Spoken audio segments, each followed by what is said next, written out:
So here we have the Seat Ateca on a 17 plate. So I'm going to start off by hopping inside the car and running through just a few controls first of all. As we approach the back of the car, you can see we have reversing sensors, plenty of boot space as well, along with that 60-40 split folding rear seat should you wish to increase this space even further. Okay, now that we're inside the car, we're going to start with the dials. Over on the left-hand side, we have the rev counter and the coolant temperature gauge as well. On the right-hand side, the speedometer and fuel gauge. In the middle, you can see the total miles of the car. They are 36,493. Above that, we have a digital readout for the speedometer. You can change information displayed there using buttons on the steering wheel for various bits of trip computer and fuel economy information. You can also change to various other menus up there as well. And all of that is done using the buttons just here. We have voice activation for your phone. Phone controls continue here, along with stereo controls. In order that you can use the phone controls, you need to pair the phone to the car first of all, of course, and that is done over on the touchscreen in the center. We have a few physical buttons down the right and left hand sides, for example, phone, which I mentioned just a moment ago, and then it all becomes touchscreen after that.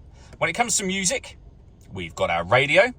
As you can see with the radio, we have FM and AM. If you want to listen to your own music, press the media button. And then again, we've got a number of ways we can listen to our own music, and they include Bluetooth audio just here. So not only can you make and receive phone calls, you'll also be able to stream your music wirelessly as well once you've paired your phone, of course.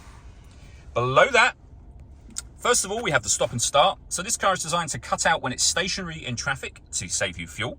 That system is turned off when that light shows. We have our hazard warning lights. We have dual zone climate control, so you can adjust the passenger and driver temperature. You can increase and decrease the fan speed. You can determine what direction you'd like the air to be distributed in. And when you're happy with those settings, that's your air conditioning on. Same button to turn it off, or hit auto.